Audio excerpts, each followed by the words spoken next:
Boa noite. Deu certo? Deu tudo certo? Maravilha, perfeito. Ai, que bom, que bom, que bom. Estamos aqui. Bem-vinda. Obrigada, queridas, maravilhosas, Gabi, Carol, pelo convite. Guatá, demais esse trabalho de vocês. Obrigada. Para a gente é muito especial ter você aqui com a gente também, Thaís. E a gente é que agradece você ter aceitado o convite. Obrigada, queridas. Coisa linda. Você nos ouve bem, Thaís? Perfeito. Vocês me escutam também? Perfeito também, ótimo. Show. Carolzita, Gabizita. a apresentar falar um pouco sobre esse ciclo de lives, Semeando Saberes. Pode ser. Então, para quem está chegando aí com a gente, para quem está pela primeira, a gente já teve uma live, essa é a nossa segunda, né? Quem não pôde assistir a primeira, esse ciclo de lives, eles compõem um projeto do Instituto Guatá, que se chama Semeando Saberes, e é uma proposta que a gente traz mulheres de diferentes vertentes aí, então das artes, da saúde, da política, de todos os cantos aí, mulheres potentes, mulheres porretas que fazem e acontecem, que têm aí projetos interessantes e bacanas para apresentar. E aí a gente tem grande felicidade de estar convidando essas mulheres para participar desse projeto e partilhar aí com a gente as suas vivências pessoais, a sua trajetória profissional e os seus projetos. E aí temos hoje a felicidade de ter a Thaís conosco. É isso mesmo. Thaís é uma amiga querida de Brasília, a gente já conhece há uns bons anos, né? E admiração total por em todos os formatos, né? Assim, uma potência mesmo de mulher, admiro demais. Musicista, instrumentista, compositora, professora, mãe da Sara e, além de muitas atriz, entre várias outras coisas que ela vai contar um pouquinho aqui pra gente. Introduzindo aqui que essa live vai ficar gravada no nosso canal, na nossa plataforma do YouTube, então quem não conseguir assistir inteira, pode acessar no link da nossa bio aqui do Instituto Guatá e aí consegue escutar nosso bate-papo com a Thaís, que vai ser bem legal, bem bacana mesmo. A gente já fez uma prévia outro dia e a gente quase não conseguia parar de falar, porque é muito interessante, são muitos temas incríveis, assim, muito interessantes, mesmo importantes e relevantes para a gente saber, né? Sobre esse movimento mesmo autoral da cultura, da música, ser mulher, né? Nesse movimento. Então, todas as suas glórias e todas as suas lutas e desafios, né? E conquistas também. Então, se você quiser falar um pouquinho de você, da sua trajetória como artista, Thaís, de como a arte te encontrou, como que você encontrou a educação encontrou a arte, sendo professora e musicista. Primeiro, novamente, boa noite a todo mundo, a vocês duas representando o Guatá. Que alegria estar aqui, a gente resgatar essa questão do encontro das mulheres, estender isso para as pessoas, essa oralidade, esse acolhimento, né? É tão importante a gente ter um espaço de fala, de compartilhar, né? Então, esse espaço de partilha é muito importante. E vou falar, bom, eu sou natural de Bebedouro, São Paulo, sou do interior, né, de São Paulo, uma família que vem um pai e uma mãe de cada lugar, uma irmã, a gente meio itinerante por conta do trabalho do meu pai. Em 2000, chegamos em Brasília, e aqui me criei, eu cheguei com 11 anos, né, terminei de me criar, digamos assim, então eu já sou meio fruto daqui, dali, várias referências culturais, né, então assim, até mesmo isso, meu pai é da engenharia, agrônomo, então lidamos com café, com laranja, então isso interfere muito no setor cultural mesmo, do que eu ouvi, do que eu vi, do que eu senti, assim. E a itinerância também me trouxe sempre uma necessidade de novos ares, de novidades, né, de arejar. Então, eu acho que, assim, a arte, eu não sei dizer bem, porque a música especificamente, eu me lembro de muito nova já. Um dos primeiros presentes que eu recebi dos meus pais foi o microfone, então, assim, ele funcionava, eu ligava ele no som, eu falava, porque eu já tinha essa vontade de expressar, de verbalizar e de cantar, né? Então, eu lembro que muito pequena eu já compunha coisas bem, assim, bem ingênuas, assim. Eu até um tempo atrás achei alguns registros muito engraçados, aquela coisa bem infantil, pueril, mas ali já era uma expressão, né? Do meu vocabulário, do que eu tinha, mas já era uma expressão. Então, a arte, nesse sentido, assim, esse encontro, ele se deu... eu venho de uma família de artistas, mas que não tinham ainda, até a geração minha e da minha irmã, só tenho uma irmã, né, somos eu e minha irmã, até a nossa geração não tinha, ninguém ainda tinha se assumido artista, digamos assim, assumido a profissão, com todos os seus ônus e bônus, né, embora eu tenha um registro de tios que escrevem, meu pai escreve, minha mãe cantou em coral muito tempo, foi bailarina, mas assim, sempre no lugar do hobby, nunca como aquilo, assim, a urgência de colocar isso como profissão mesmo, né? Então, calhou para mim e para minha irmã, das famílias todas, essa função. Minha irmã no teatro, eu na música, mas a gente sempre comungou dessas artes. Então, juntas estudamos na escola de música, juntas fizemos teatro, e ela acabou ficando mais, né, no teatro e eu mais na música. Embora eu passei, atualmente dou aula de teatro, né, mas nessa mesma escola dava aula de música. Fez na escola do Sina, né? Eu lembro, eu acredito que eu acompanhei um pouco, assim, da sua entrada do Sina. Foi bem aquele período, Gabi, você estava se formando, né, em moda, e eu estava voltando para a faculdade depois de ter, enfim, alguns... minha trajetória, assim, também foi sempre muitas rupturas, assim, de processos, de mudar, essa coisa da itinerância, né, e aí, de um tempo para cá, que eu firmei um pouco mais o pé na terra, assim, né. Teve uma resistência familiar, então, né, porque sua família tinha isso na veia, então talvez fosse algo meio que não tinha sido assumido, mas uma vontade de que alguém viesse fazer, né, talvez desabrochar aí, vir com força nisso, né, colocar mesmo uma firmeza na arte. Essa leitura ou você é bem teve uma diferente. resistência familiar, tipo, vai fazer outra coisa, estudar uma coisa tradicional, como que Não. Sua leitura foi muito coerente, Gabi, assim, muito precisa, porque eu sinto que sim, havia até mesmo um estímulo de, alguém, pelo amor de Deus, realiza isso, sabe, assim, mas em contrapartida, quando começa a caminhada, existem os medos, existem os bloqueios, existem Então, não que no todo o processo eles só apoiaram, eles também passaram pelo processo do nossa, mas é isso mesmo.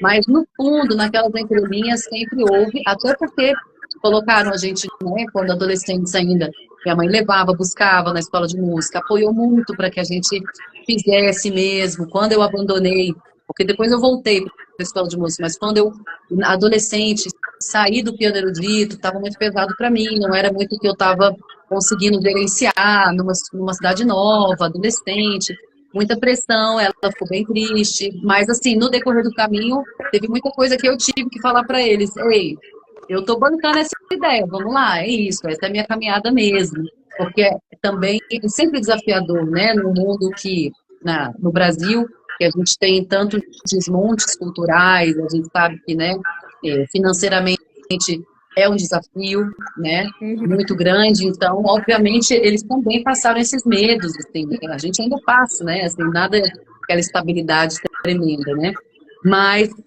agora, sobre educação, como eu me encontrei, minha mãe é professora, então eu vou para a escola acompanhando ela como professora desde os 10 meses de idade, me formei dentro da escola, assim, né, cresci não só estudando, mas no ambiente escolar, então aquilo sempre foi muito forte para mim, assim, ver minha mãe lecionando, aquele espaço de poder, aquela coisa dela falando coisas tão incríveis que eu ouvia ela falando para turmas mais velhas, e eu, caramba, eu via um lugar ali da minha mãe, uma admiração, que eu acho que me tocou, assim. Então, eu criança, eu falava que eu queria ser é, atriz, musicista e professora. E hoje são as tarefas principais que eu exercito, assim, né? Então, E realizou, né?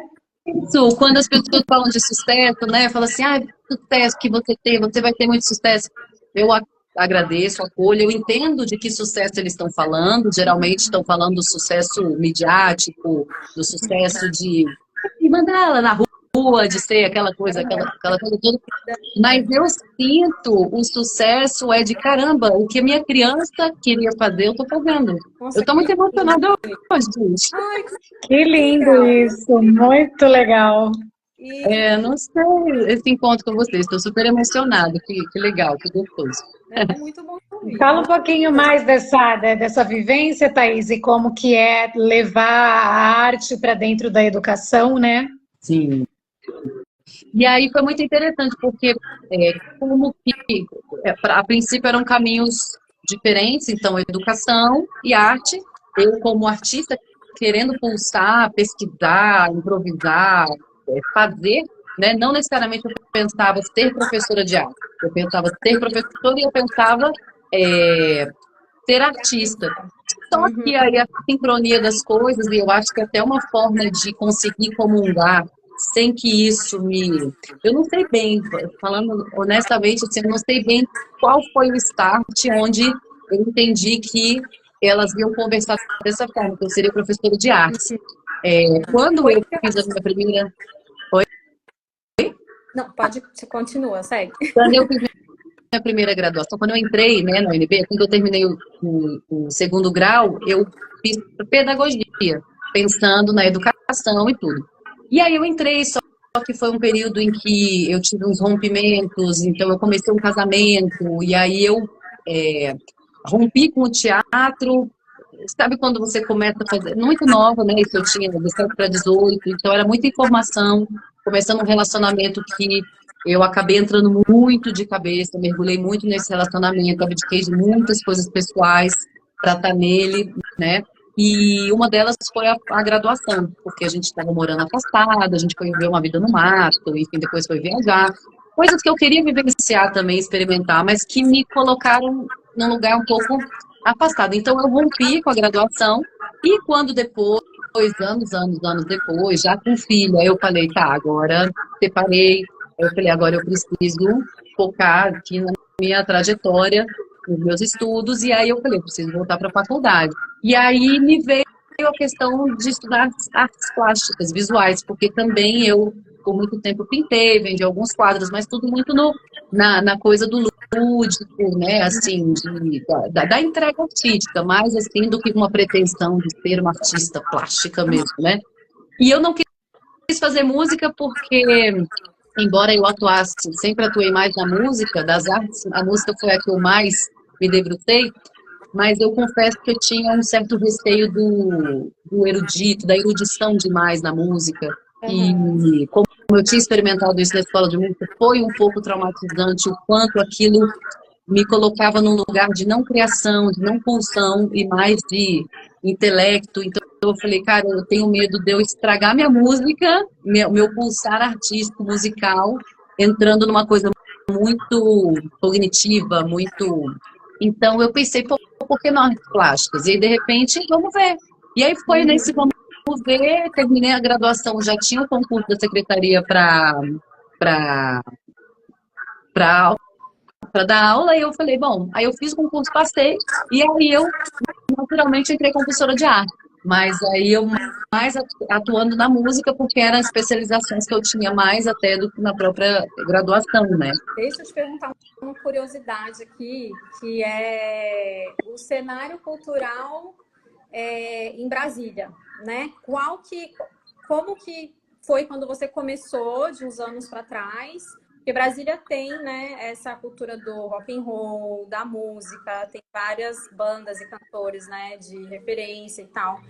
E como que era antes? Você acha que mudou muito de antes para agora, de quando você era pequena? Pequena você já morava em Brasília ou não? como que era essa cena cultural e se hoje você sente que está muito mais aberta, mais livre, ou às vezes parece que é, mas não é.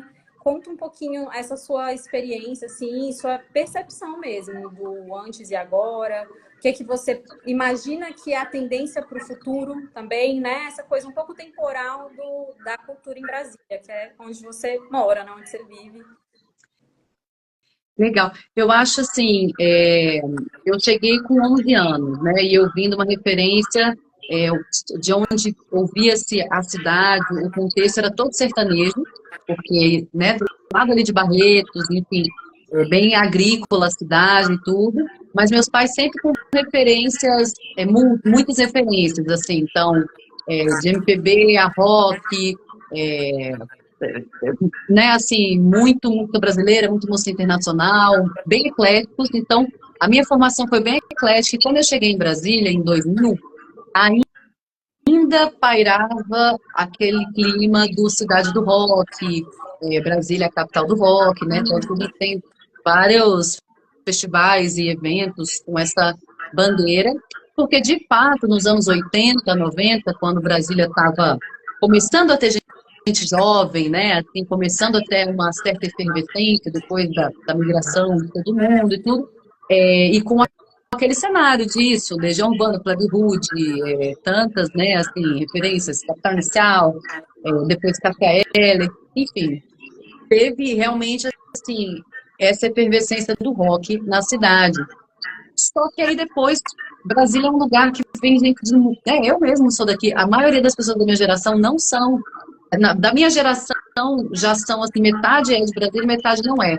Então, ainda é muito recente as pessoas que nascem aqui, a gente ainda está criando uma cara do que é Brasília. Então, a gente ainda importa, eu digo assim, traz de outras cidades, principalmente o eixo Rio, São Paulo, né, um pouco inevitável.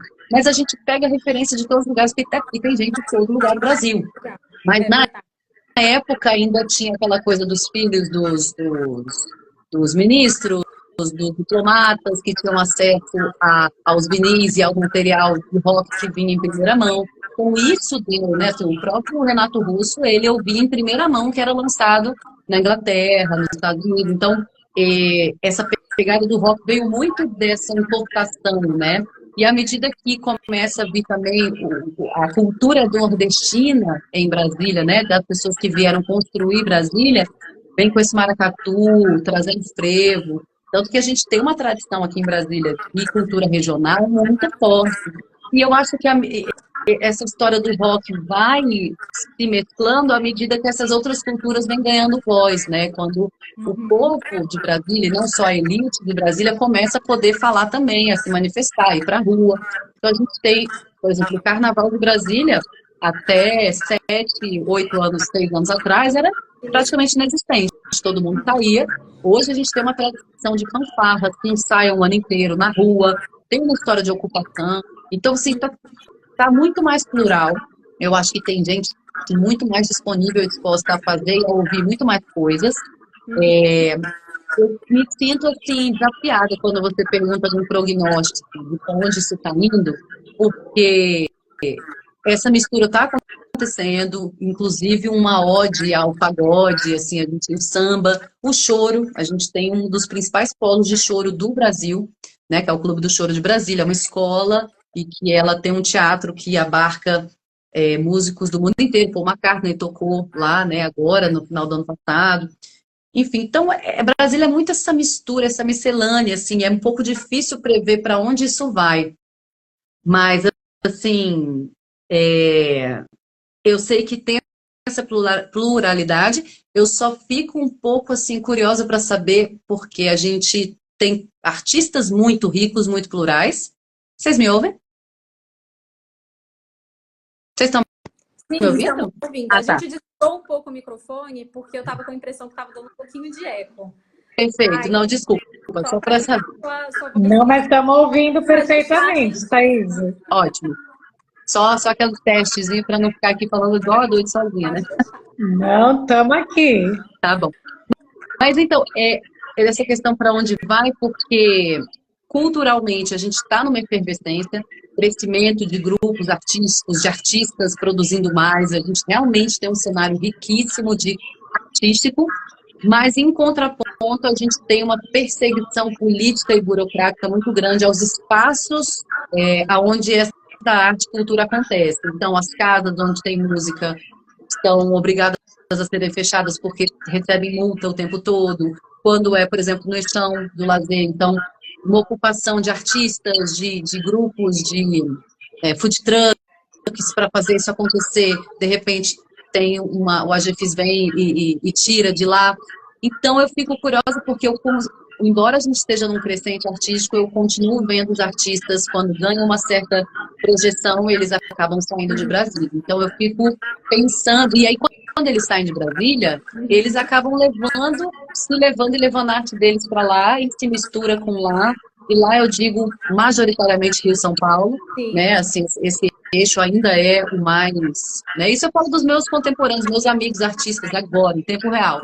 Vários foram esse ano, outros ano passado. E aí eu fico curiosa para saber como é que a cidade vai caminhar, se a gente vai ceder que a cidade é dos burocratas e os artistas vão ter que sair, ou se a gente vai conseguir tomar esses espaços e conseguir coexistir. Então, fica aí essa resposta, eu não tenho nenhum prognóstico. Era a pergunta que eu ia te fazer mesmo, assim, se você acha que Brasília é uma cidade que favorece a cultura local, né?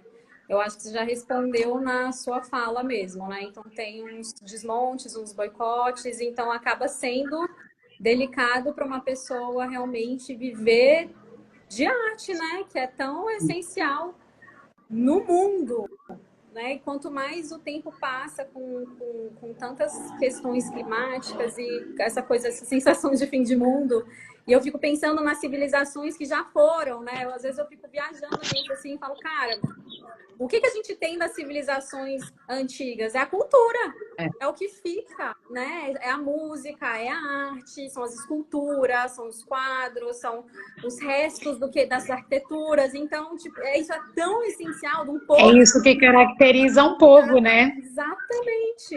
O resto vai, né? Tipo assim, o dinheiro vai, o resto passa. Desligar tudo e fica todo mundo sem nada, né? E fica tudo na nuvem, literalmente. E a cultura, que é essa coisa elementar, essencial mesmo de um povo, uma nação, um local, uma região, um mundo, é tão desvalorizado, né? É uma pena que a gente...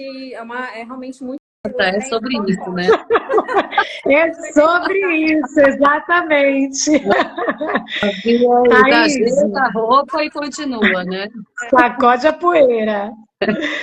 E, Thaís, deixa eu pegar um ganchinho que você estava falando, né? Você falou da questão da educação, essa coisa da cultura agora, falou um pouquinho que você já é mãe, né?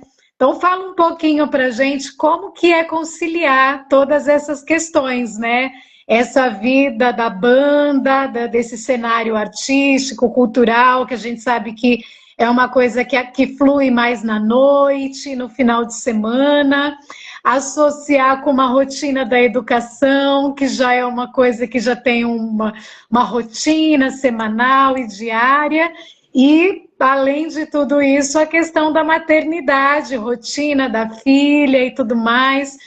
Como que é conciliar todas essas coisas juntas? Olha, a sensação, quando você lança essa pergunta, assim, o que me vem na cabeça é como cavalgar num cavalo desgovernado. É sobre isso, porque assim, eu, como taurina que sou uma pessoa sempre fui muito metódica, organizada, até controladora dos meus processos, e quando eu me descobri mãe, que era um desejo que eu já tinha também desde muito nova, eu sempre, minhas brincadeiras eram brincar com o microfone, brincar de dar aulinha e cuidar de boneca. E aí foram as 3 coisas que eu rapidamente corri atrás de fazer na minha vida, porque eu sinto que, né, então, logo muito cedo me descobri mãe, muito cedo comecei como artista, mas tudo isso aprendendo. E quando eu vi que eu não tinha controle de nada disso, que o que eu planejava como mãe, não, então vai ser assim, vai ser assado. Não vai ser assim assado.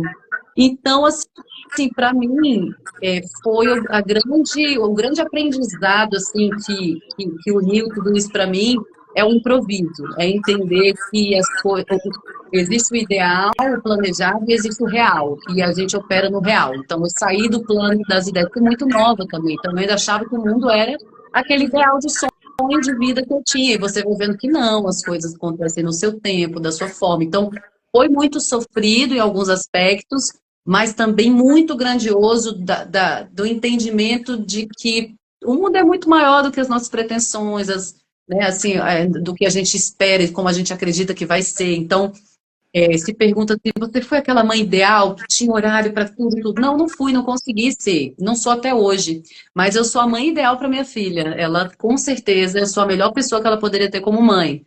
E isso foram precisos muitos anos, inclusive, de análise para eu poder me colocar nesse lugar, me reconhecer como a melhor mãe que eu posso ser do mundo para minha filha, com todas as minhas imperfeições, que não são imperfeições, na verdade, né? Quando a gente fala de imperfeição, a gente traz um padrão, e novamente, como é que a gente pode padronizar o que é ser mãe?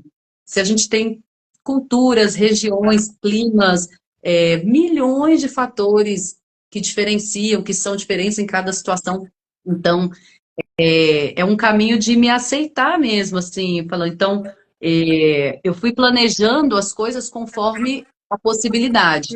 Eu fui aceitando isso. Então, por exemplo, beleza, eu tenho uma bebê em casa, então eu não vou poder sair e tocar tanto, então eu vou gravar mais. Aí eu comecei um processo de gravação dentro de casa, então eu vou ter materiais para lançar, vou compor. Ela já está maiorzinha, já pode ficar com as pessoas, então, mãe, tal. E aí, rede de apoio, fundamental, que em alguns momentos eu tive mais, outros menos, por N motivos. E aí é isso. Hoje a Sara me acompanha muito, assim, no processo. Ela já tem 13 anos, né? E nos meus ensaios, ela vai em todos, dos projetos, shows, quando é possível. Então, a gente vai, como fala, né? As batatas vão se ajeitando conforme a carroça anda, né? Não tem aquele sonho de as batatinhas estarem perfeitas e a viagem. Não tem, elas vão se encaixando. E eu me sinto assim nesse jogo. E eu comecei a gostar, porque teve a onda do surf também, né? Que é você sentir a onda, entender o que você tem que fazer naquele momento. E aí meio que vira uma coisa muito gostosa de você parar de sofrer por não ter o controle e entender que você tem que fazer o melhor, sentindo o melhor e o que sair é bom, né? Tipo, é o que dá. Então, mas é um processo, né? Assim, é um grande processo, tudo isso, Você né? sente que a Sara, né, sua filha, desculpa, eu tô até falando já aqui, né, bem... Claro, tá. Mas Meu Deus. você sente que ela tem esse veio também artístico de toda a família? Alguma vez ela já falou, assim, querer também, né, por esse rumo? Só curiosidades aqui de amigas. De amiga. Esse é mais um tópico, amiga, que foi desses tapas, eu falo que a vida dá, né? Porque o pai da minha filha também é artista, a gente, né? Juntos fomos uma banda, viajamos muito, e quando a gente soube da gravidez, para mim era óbvio que a Saara seria mais uma integrante do grupo de circo, da trupe, e bora nessa. Não, por acaso não. Por exemplo, isso já foi não, eu quase sofri, depois eu falei, cara, imagina se meus pais quisessem que eu não fosse artista. Como é que eu posso fazer essa ditadura contrária, reversa? Não, você é artista, tem. Você vai. Ela tem o senso artístico muito apurado, então, assim, ela borda, ela adora costurar, ela adora desenhar, desenha muito bem, faz maquiagem, ela gosta de pensar cenário, ela gosta de pensar figurino. Ela complementa lugares que eu tive que aprender a fazer, porque, né, o artista autônomo, autoral, ele precisa dominar vários setores, mas eu vejo que pulsa essa arte, todo mundo tem um artista dentro de si, todo mundo precisa se expressar, né? Então, mas da forma profissional, ela diz categoricamente, não, eu não quero ser musicista, não. Chegou a estudar, porque quis um período, estudou um pouco, falou, não é isso que eu quero, ela quer ir para TI, ela quer ir para informática, ela quer ir para robótica. Aqui em casa também Eu perguntei assim, mesmo adolescente, aí também a gente tem essa coisa artística, criativa, de trabalhar com várias coisas, e ela tem até opa, não é por aí e tal. E aí é lidar também com isso, né? Com processos dos filhos, né? Do próprio... dos sonhos, né? Que assim, de tá ali naquela posição de mãe, artista também, entendimento, né, do caminho dos próprios filhos, e esse entendimento. Interessante, Gabi, porque isso me gerou uma reflexão que eu não tinha tido ainda, de que talvez essa coisa que os pais têm de continuidade, de tipo, se a família é de advogado, obviamente, meu filho vai ser advogado, e aí a gente estende para a arte. E eu fiquei engraçado, né, porque ser artista é uma coisa que geralmente é tão renegada, ninguém, meu Deus, por favor, meu filho não seja. Nós que somos, queremos que os filhos sejam, e aí ele não é, aí fica aquela coisa. Mas eu acho que essa continuidade tem a ver um pouco com as facilidades que isso traz. Eu tenho uma trajetória, eu conheço muitos erros e acertos.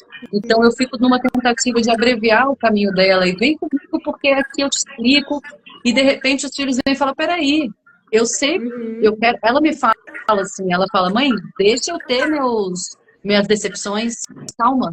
Aí eu, é verdade, né? Porque assim, o que ela quer ter é a experiência dela de mundo, né? E talvez esse abreviar de caminho, de vem cá que eu já sei o caminho, não, mãe, eu quero fazer o meu caminho. Pode ser até ser uma arte, mas calma aí que não é o seu, é o meu.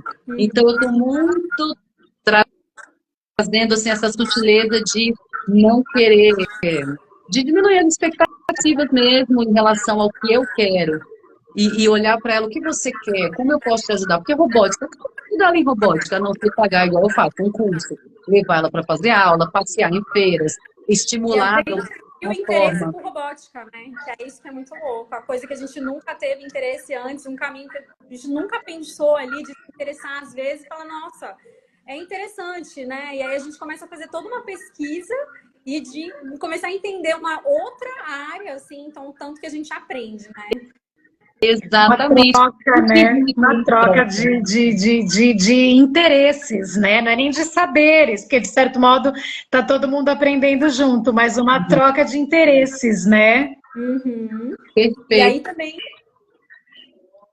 outra, assim, entrando assim, que eu acho que tem tudo a ver, é que a gente conversou, né, outro dia sobre o seu trabalho como professora numa escola de deficientes visuais.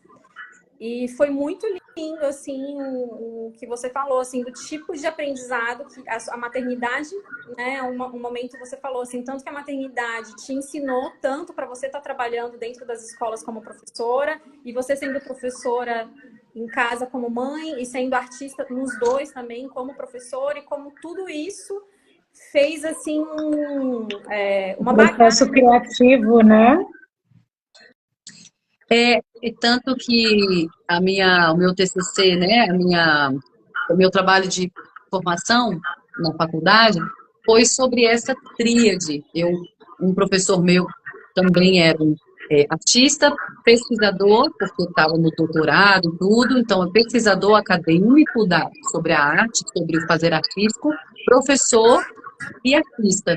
Como essas três vertentes, assim, são complementares. No meu caso, a minha formação acadêmica, eu colocaria que essa tríade envolve a maternidade, né, que é uma outra pesquisa que ela não é remunerada, ela não é institucionalizada, mas não tem vivência que se compare, né? Então, assim, ela é 3 pós-doc, assim, né, de vida, que é poder acompanhar e cuidar de um ser para que ele não morra, né? A princípio é disso, né? Isso é frágil, começa daí, você tem que saber cuidar de novo para não morrer, sabe? Então, assim, isso já é um extremo, uma urgência, e depois tudo que envolve, né? Os cuidados, a questão, tudo isso que a gente está falando, né? E então, essa tríade, eu me vi nela muito cedo, né? Como eu falei, porque os caminhos, assim, eu fui correndo avidamente nesse sentido, só que eu sentia um pouco, assim, então, quando minha filha mais nova, ela não podia me acompanhar nos shows, porque eram à noite, fim de semana, eu que me virasse no outro dia para estar como um pé, acorda, cuida dela, porque tem o Vale Night, mas não tem o Vale Day, né? Aquela história do você sai, toca, mas no outro dia, 6 horas da manhã, é você que tá lá, né? Então, assim, tem muito da exaustão, do cansaço, né? Não tem como romantizar e dizer que é tudo muito legal, muito lindo. Não, é tudo muito extremo e tudo, mas cada um, né, tem as suas, onde seu calo aperta e tal, né? Mas nessa tríade, assim, eu fui, a princípio eu me via muito segmentada. Então, a professora, a artista, e depois, assim, até eu fiz essa pesquisa, quando eu olhei e falei, cara, eu estou me sentindo, será que minha filha não participa disso? Como é que eu aqui na escola não vou trazer uma vivência? E aí você começa a ver que você já está fazendo isso de uma forma intuitiva e naturalmente, só que na sua cabeça você está separando as coisas. Então eu assumi isso, falei, vou pesquisar sobre isso para tentar, para mim mesmo, né? Até como uma pesquisa minha, para eu me observar, assim, né? Porque eu estava realmente me sentindo meio segregada, meio compartimentada, né? E isso estava me afetando artisticamente, eu sentia assim, pô, sabe? Como é que eu posso ser uma pessoa aqui, nesse contexto, eu não fazer isso? E aí, quando eu aceitei isso e comecei a realmente me permitir levar as vivências, tudo potencializou muito, assim, né? Então, eu dar aula para pessoas da idade similar à da minha filha, poxa, que gostoso saber que o que eu faço passar em casa, esses desafios, que estamos nós duas desde muito cedo, né? Porque eu separei do pai dela, eu tinha 3 anos. Então, assim, eu poder saber que aquele desafio que eu passo com ela não é só meu e dela, não sou eu que estou falhando, né? Porque a culpa da mãe é uma coisa que também a gente precisa muito trabalhar, muito assim, muito coletivamente mesmo, expurgar da sociedade essa culpa, né, que a mãe carrega e que é imputada nela. E tudo ela tá, a culpa dela e tudo ela tá fazendo errado, parece que é incrível, assim, né? Também aprendi muito nesses processos a eliminar a culpa, né? E aí, foi muito bom, assim, é uma coisa que foi e está sendo, continua sendo, né? Eu continuo professora, né, como você falou, no Centro de Ensino Especial para Deficientes Visuais. Centro de Ensino Especial para Deficientes Visuais. E outras deficiências. Então, é um espaço também, eu estou lá há 2 anos agora, e é muito especial, assim, porque é uma vivência que transcende. Eu estou ali lidando agora com outras também demandas que eu não conhecia. Então, por exemplo, eu como professora de música para pessoas que não enxergam, para pessoas cegas ou baixa visão, o quanto isso me potencializou sensibilidades outras, né? Assim, de escuta, de aprender como essas pessoas aprendem, né? Assim, como eles vão, como eles sentem a música, como eles sentem os espaços, e isso como outras ferramentas, outras né? Assim. ferramentas de ser humano, né? O que é as potencialidades do ser humano. Então, eles não vivem me surpreendendo como, assim, quando você tem uma ferramenta suprimida, o quanto outras potencializam e de uma forma que, por exemplo, a gente não tem como imaginar qual é o cenário interno na cabeça, quais são os sonhos, por exemplo, de uma pessoa que não tem cérebro, né? É uma das coisas que eu converso muito, porque nossos sonhos estão criados por imagens. As imagens são o que a nossa retina registra. E quando você nunca registrou imagens, né? Qual é esse referencial? Imagina como que a frequência das ondas sonoras, a música reverbera, que tipo de cenário se cria dentro da pessoa, da vivência ali, né? Então, isso tudo é muito, para mim, eu levo no lado da poética. É muito poético. No lado artístico, me nutre muito. Oi? É muito poético mesmo, filosofia. Muito a gente pode ficar muito tempo tentando ter essa... E a empatia, né, de você se colocar no lugar do outro, né?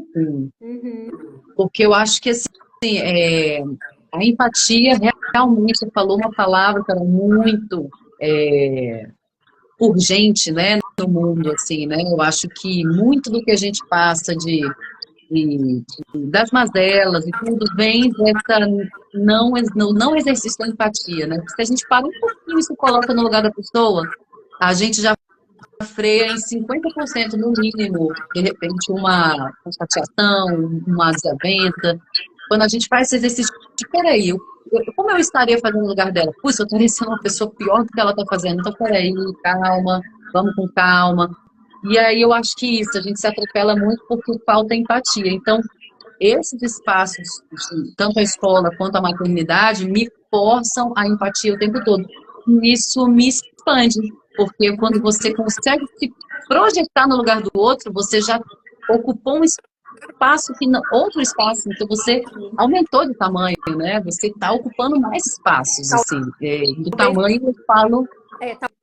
Talvez uma pessoa, né, assim, um artista que só fica no palco tenha mais dificuldade de ter essa sensibilidade, essa empatia de quem está lidando com as pessoas na parte humana, ali no olho, no mesmo patamar, da mesmo formato, assim, aquele tete-a-tete, no diálogo, no aprendizado diário, né, um com o outro, essa coisa humana que você falou, né?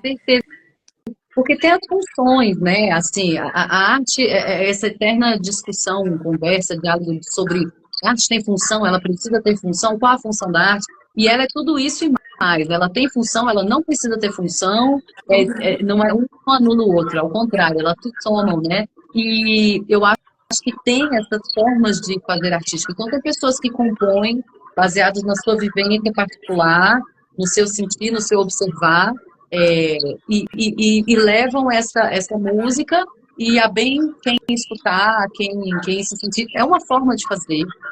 Só que eu já vi que no meu fazer acabo passando por outros lugares, porque de certa forma eu não me sinto completa na minha arte se eu não tiver esse interlocutor, se ela não tocar. Então, se eu tenho um aluno que tem, por exemplo, eu tenho alguns alunos que são muito comprometidos, assim, em termos de ferramentas, sentidos, né, de locomoção, de escuta, de visão, mas, assim, nenhum deles eu me permito estar num ambiente e que essa pessoa não esteja sentindo algo ou que eu não consiga uma comunicação. Então, para mim, a arte, ela está muito no lugar da comunicação, que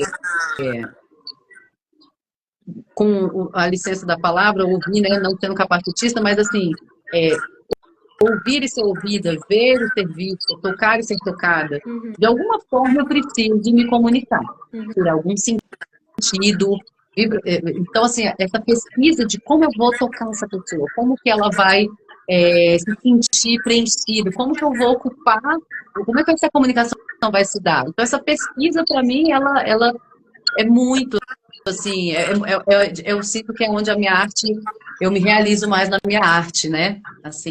E às vezes quando eu vou num palco e estou ali executando minhas canções, nesse lugar mais até egóico do artista, né, que é ali, me vejam, eu estou fazendo, que eu também gosto, também, mas assim, não é, se eu viver só disso, isso não me preencheria, né, então, eu acho que tem espaço para todo mundo, né? Para toda forma de fazer, tem espaço para tudo e todos. E tem a importância de cada um entender qual é o seu papel e fazê-lo. Porque quando você não está fazendo, você está reprimindo, aí começam a vir as tretas, né? Então, acho que tem que se entender também, e para se entender tem que viver, né? E para viver tem que ter, não pode ter medo. Isso, e aí, no meio disso. Exato. Você criou a Mandala, né? Que é a sua banda. Fala um pouquinho sobre a Mandala. Legal, falar dos projetos. Eu acho que dessa coisa da Mandala, só pegando um ganchinho para complementar a pergunta, Thaís, essa coisa da banda e, assim, de ser uma mulher, né, à frente de uma banda, né? Justamente esse link é o que acontece. Eu participei de bandas, né, como disse até, com o pai da minha filha, então chegamos a ser, em algum momento, o casal, né, só nós dois, a banda. Eu já passei por outros projetos com homens, mulheres e tudo, e sempre assim, sempre teve o viés autoral, mas tinha composições de outras pessoas, e as minhas eram meio que assim, olha, eu tenho essa música e tal. Então, assim, eu comecei a sentir, chegou um certo momento, que eu comecei a sentir senti uma urgência e eu falei, cara, se eu não tocar as minhas músicas, ninguém vai tocar. Eu preciso tocá-las. Eu quero tocá-las. Não é só o preciso, porque eu quero. E eu não estou tendo espaço em lugar. Então, começou a ficar, porque tem esse crivo de, mas, sobretudo, tem ainda, assim, um machismo muito estrutural, né? Onde tudo que a mulher apresenta como solução ou como possibilidade passa por uma série de, peraí, será que, ainda mais na música, mulher musicista, instrumentista, né? Esse tabu está começando, eu sinto assim, a gente está começando a tomar as rédeas dos espaços, e goela abaixo, fala, ó, tocar, e até que eles falam, nossa, não é que ela toca bem, nossa, não é que elas são capazes, olha, não. Então, assim, a gente está meio que conquistando aos poucos esse espaço, falta muito ainda, somos poucas musicistas, instrumentistas, atuantes, né, assim, mas a gente já está tomando mais espaço, né, assim, reivindicando pauta, né, falando, cadê a mulher nesse festival? E aí o festival é obrigado, opa, a próxima edição vai ter mais mulher, então a gente está se colocando no mercado, assim, está protagonizando mais, né, assim, sendo menos apagado, eu diria, porque a gente sempre protagonizou, mas o apagamento está sendo menor. Então, nesse sentido do apagamento, eu senti uma urgência de eu ser o crivo. Aí eu falei, então, para isso eu preciso formar o meu projeto, porque eu tenho que ser a dona da bola. Para eu poder ninguém me tirar da jogada, eu tenho que ser a dona da bola. E aí foi quando eu criei a Mandala, que na época até era Mandalas Band, porque veio mais de blues, né? Assim, eu tenho realmente uma predileção, eu gosto muito de blues, porque para mim é a raiz de milhões dos estilos que a gente faz, assim, que a gente toca, escuta e gosta no mundo. A raiz é o blues, eu gosto muito dessa pesquisa da raiz e tudo. E aí, criei a Mandalas Band, então tinha várias formações, várias pessoas passaram, eu passei muito esse processo de, mesmo na minha banda, mesmo onde eram minhas composições, quando eu estava contratando, eu estava fechando show, tudo passava por mim, o nome era meu, eu tinha que ouvir que, não, mas essa música, aí eu falei, peraí, aí eu assumi assim mesmo e falei, não, eu vou exercitar um pouco uma certa tirania, porque eu acho que o equilíbrio é necessário. Então, se ele está pendendo muito, se nós mulheres também se coloca muito no lugar, a gente às vezes tem que ser um pouquinho tirando para a gente equilibrar, né? Então, eu falei, peraí.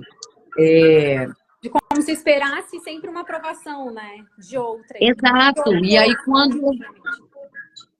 Então, assim, foi muito nesse lugar de ser a dona da bola e falar, gente, eu só quero tocar minhas músicas.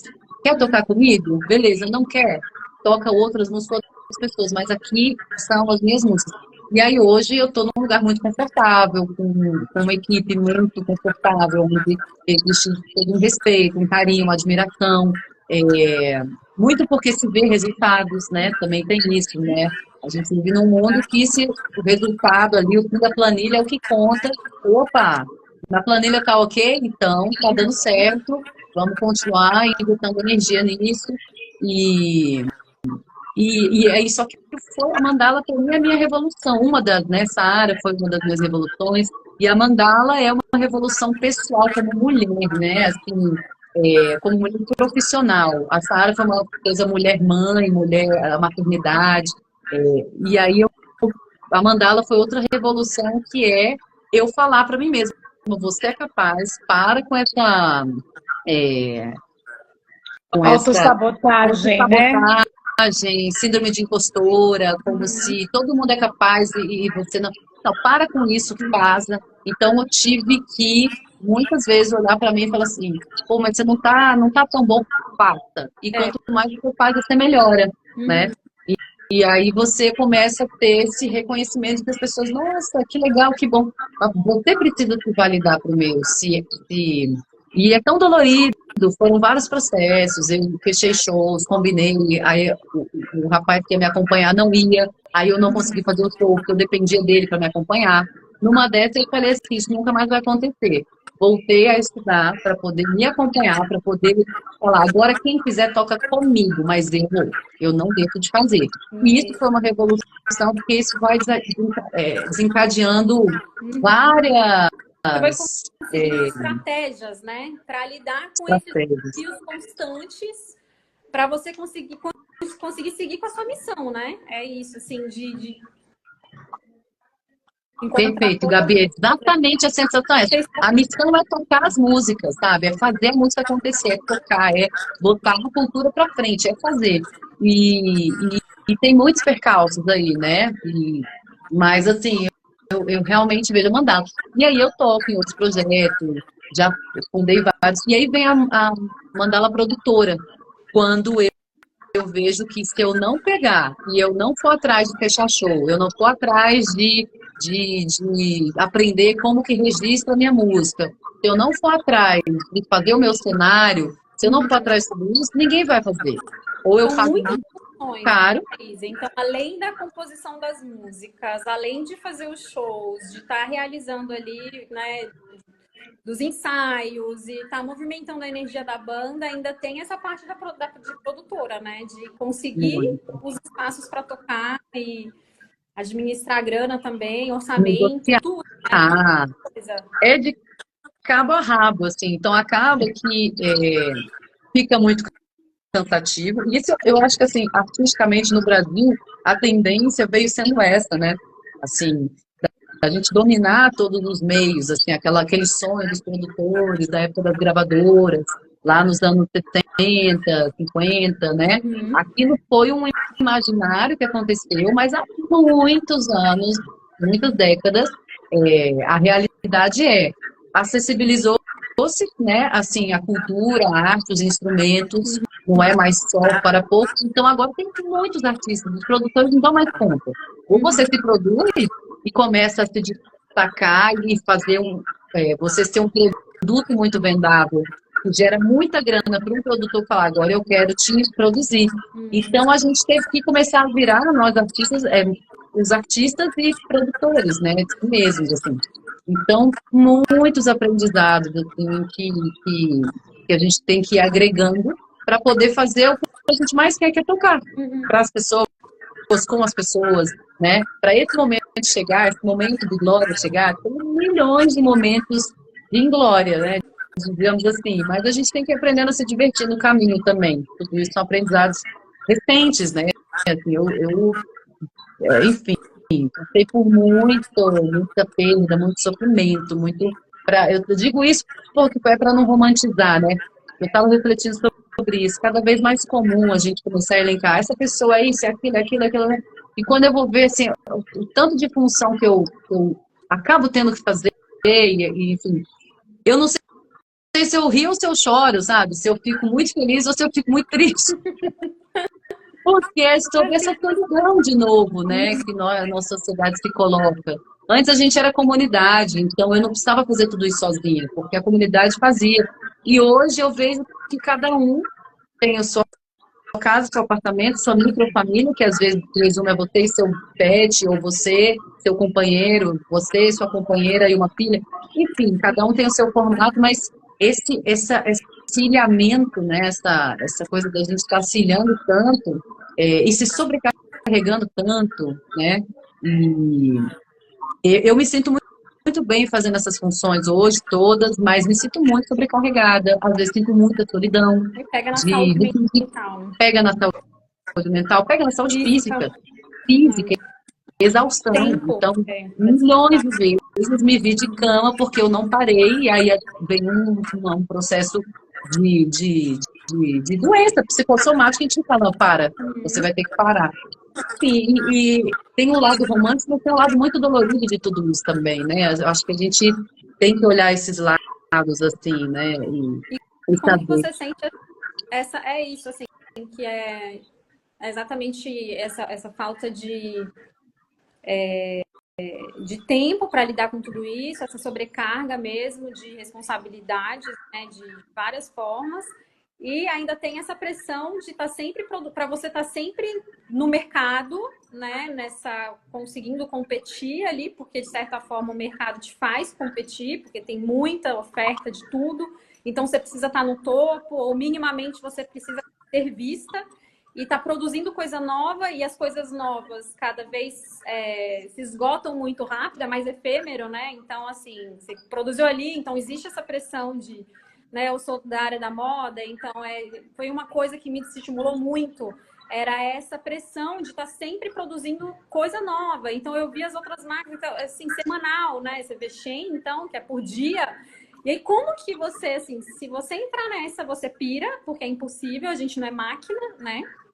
E aí mas ao mesmo tempo você precisa estar, de certa forma, ali no jogo, né, para conseguir sobreviver em meio a tudo isso e se colocar com uma linguagem, uma comunicação que as pessoas compreendam que você é diferente, você não é uma máquina, você não é uma mega empresa, você não está produzindo pasteurizado, né, como é toda aquela coisa, né, de massa mesmo. Então, é um processo artesanal. E aí, como que é para você isso, assim, essa pressão midiática da vida, da tecnologia, dos tempos que a gente vive hoje?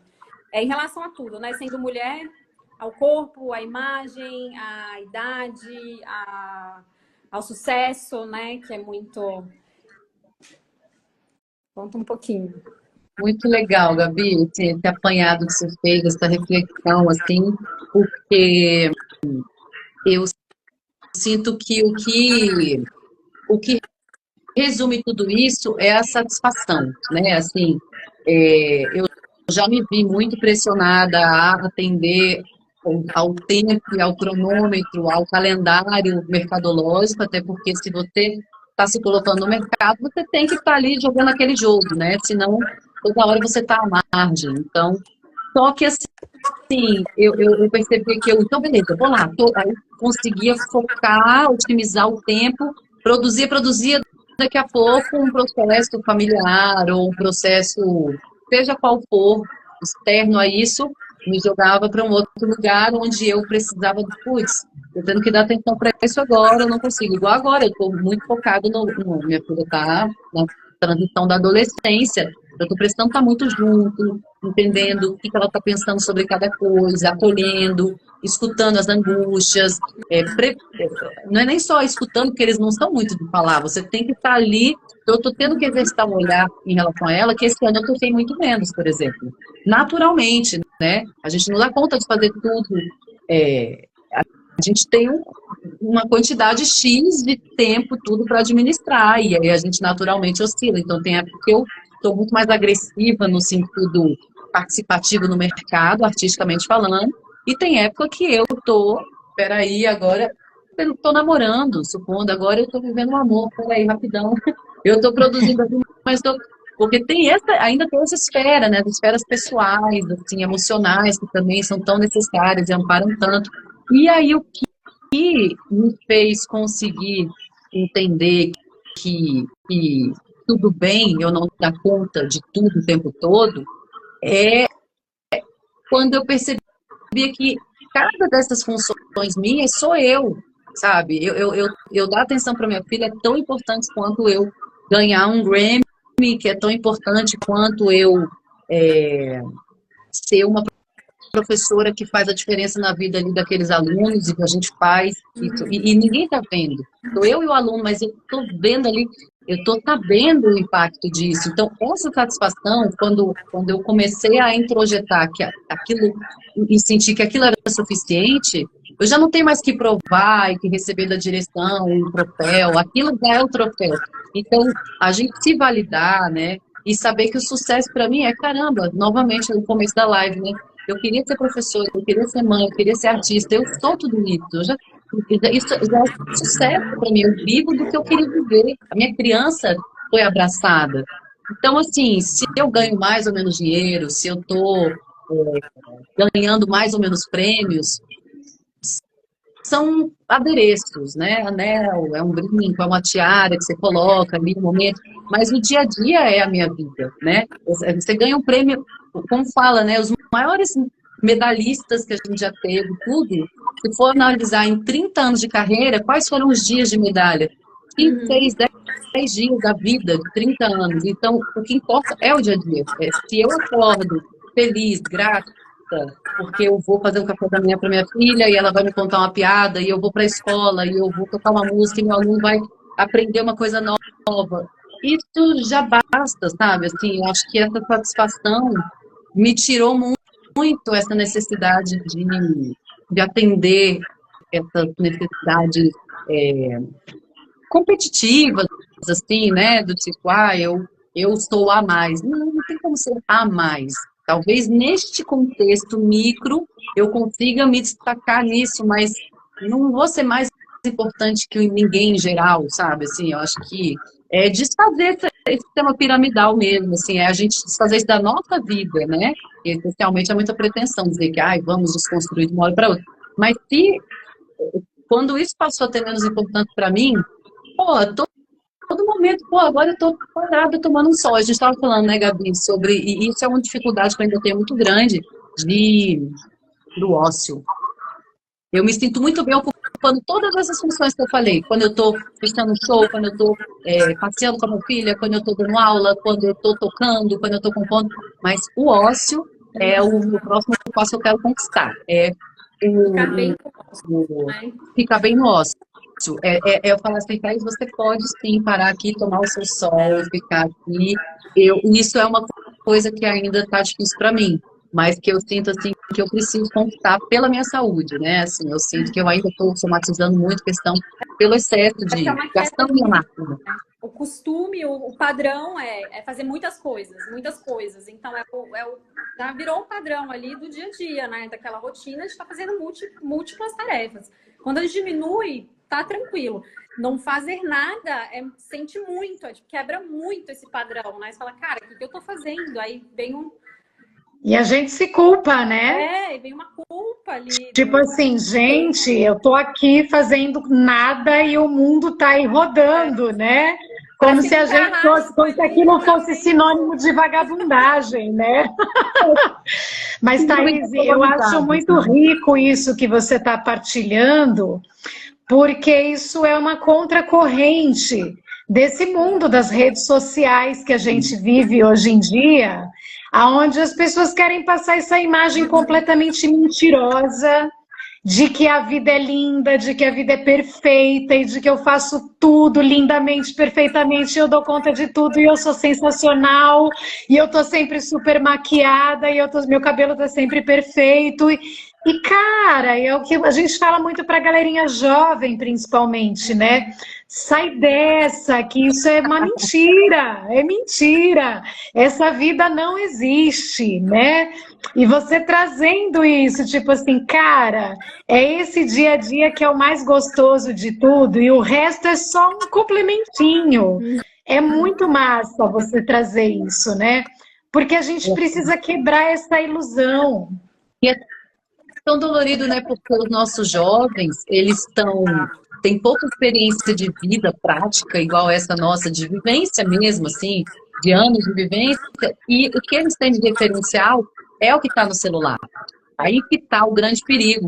Porque aquilo, eles colocam que aquilo é o real, igual a gente cresceu olhando as mulheres na televisão, aquelas mulheres, né, com aquele padrão diferente do que era a maioria de nós, né? Uma ou outra talvez se via naquele padrão, a maioria não.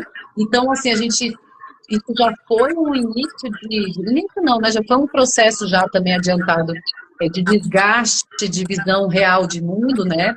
E aí hoje é muito extremo isso. Por isso que eu falei, esse ano eu parei um pouco com as minhas produções para poder dar atenção para minha filha, porque eu percebi nela uma coisa de ficar fechada no quarto, sozinha, celular, blá, blá, blá, isolamento.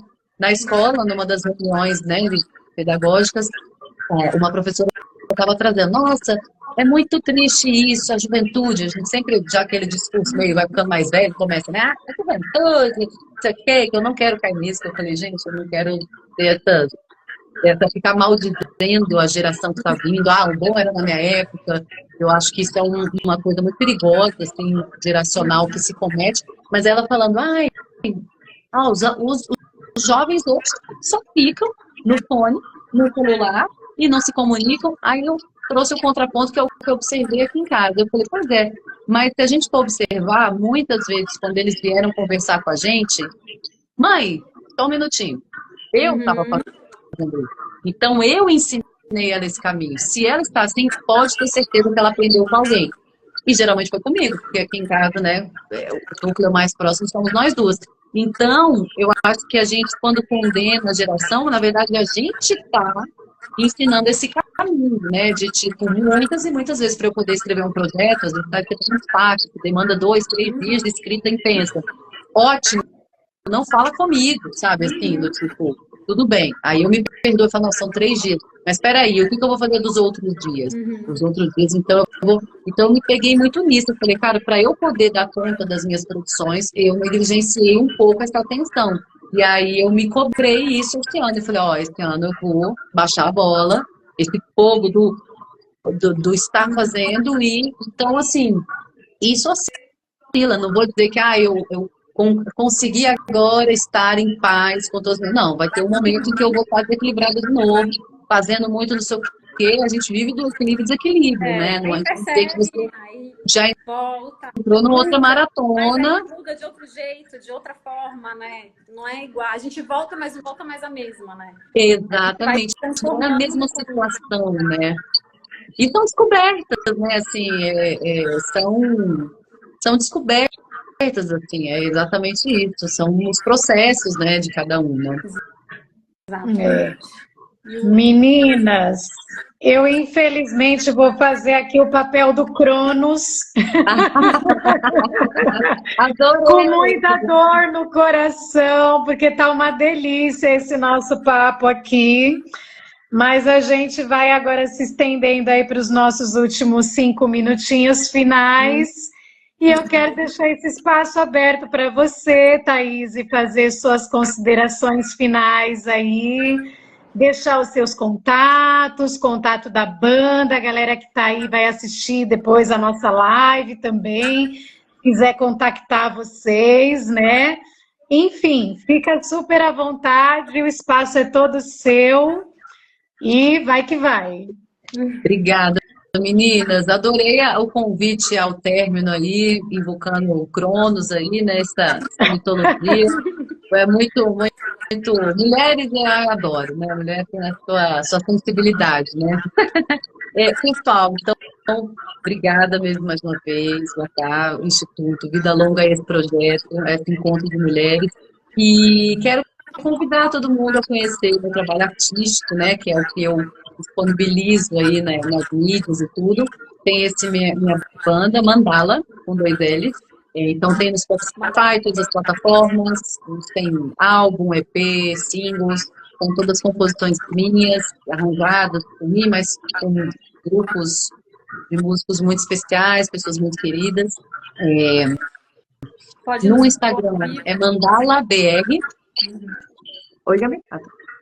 Além de virtual, também tem seus shows ao vivo. Quem estiver em Brasília. Perfeito. É só seguir no Instagram e a gente posta tudo lá, eu posto tudo. Tem o meu pessoal, que eu também posto.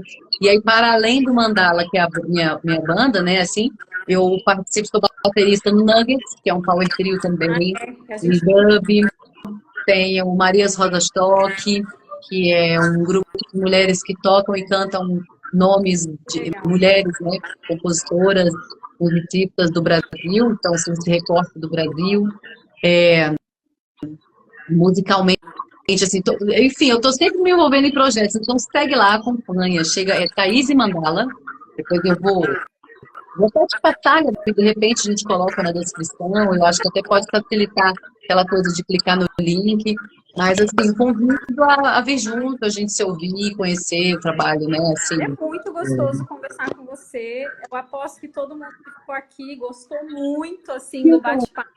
Várias outras coisas assim, que dava vontade de trazer. Ainda tinha algumas coisinhas aqui que eu tinha que colocar, porque são muitos assuntos, assim, é muito gostoso mesmo a sua percepção de mundo, assim, né? Do momento atual que você está vivenciando agora, profissional, né? Em todos os sentidos da sua vida, da maternidade, como mulher aí, na cena cultural mesmo do Brasil, né? E itinerante ainda, né? Passando por vários lugares. Esse final de semana você vai estar aqui em São Paulo também.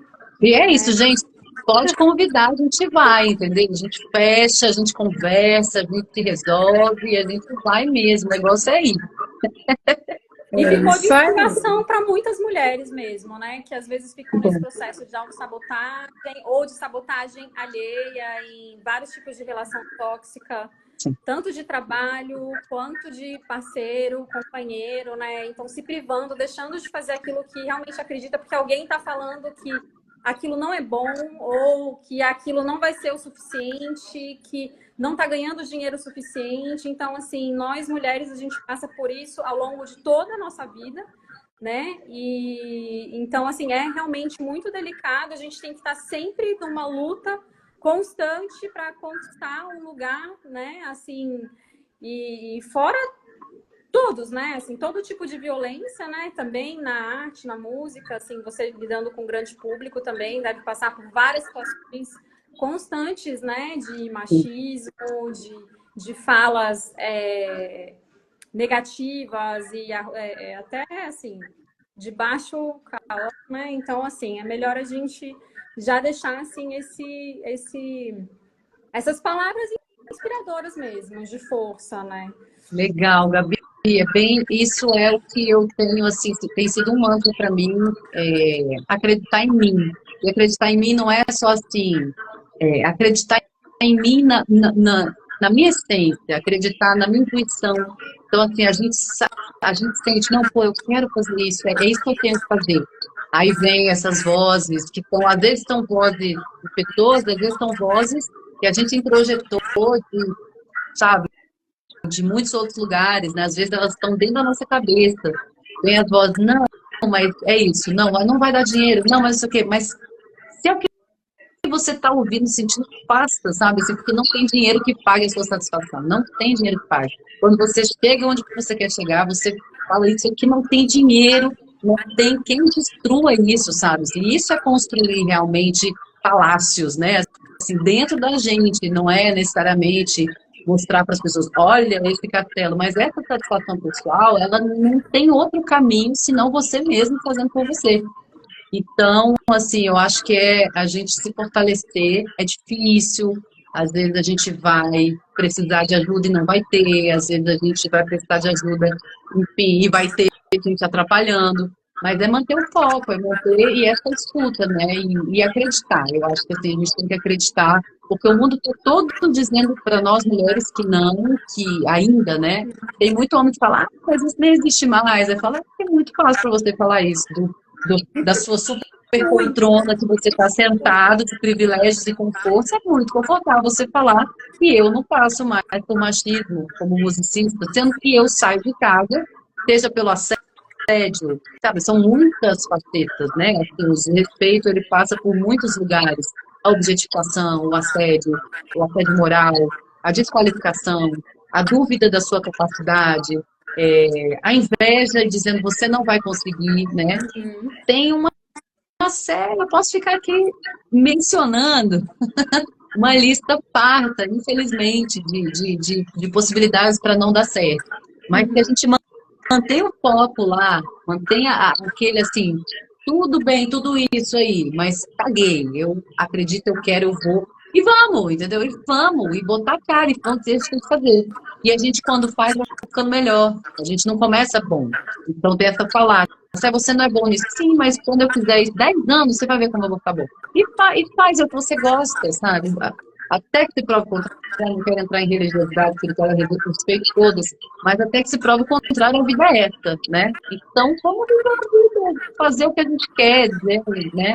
E se a pessoa estiver sendo muito negativa, isso eu falo para minha filha muito assim, não tem problema, às vezes, você se afastar de algumas pessoas, sabe? Assim, sobretudo, às vezes, companheiros, né? Assim, que se não está positivo, você não é obrigado a ficar ali. A gente já hoje chegou num nível de sociedade que já nos dá um mínimo de dignidade de a gente poder seguir o caminho sem precisar estar nesse lugar. A gente tem que estar onde a gente está bem, sabe? Assim, sem estar adoecendo fisicamente, adoecendo psicologicamente. A gente precisa se ouvir, se amar, se fortalecer em comunidade e consigo própria também, né? Para poder... Muito isso, assim. Muito bom. Muito bom, Thaís. Parabéns, parabéns pela banda, Legal. parabéns pela educadora que você é, parabéns por essa construção toda, realmente um exemplo e uma satisfação para a gente ter você aqui prestigiando esse nosso projeto. Parabéns mesmo e muito obrigada. Muito boa noite. Obrigada mesmo. Boa noite, Parabéns pela iniciativa. Ficou até o fim, aqui você não conseguiu ver, né? Mas entraram várias pessoas. Foi. Eu, né? Gabizita, só dá de novo aquele reforcinho falando que a gente vai deixar gravado, né? Isso, essa conversa, esse bate-papo de todos os nossos ciclos de lives, né? Vão ficar gravados na nossa plataforma do YouTube, né? Então você vai conseguir assistir a live completa. O link está no Linktree, que está na bio do WhatsApp, e lá vai estar essa live aqui bem bonita, na íntegra. E é isso. Assistam e leiam lá as informações da Thaís também para seguir e compartilhar. E vai ser muito bom. Obrigada. Vou chamar ela para ir tocar aí na sua cidade. Isso! Vamos fazer esse momento acontecer. Muito bom. Obrigada, pessoal. Obrigada, Thaís. Um beijo. Obrigada, Thaís. Parabéns, viu? Pela iniciativa. Obrigada pelo espaço de troca, de escuta. É uma função social muito importante que vocês estão fazendo, essa iniciativa de verdade. E, pô, que honra estar logo no começo do projeto. Que legal, que gostoso. Estou aí, contem comigo, tá bom?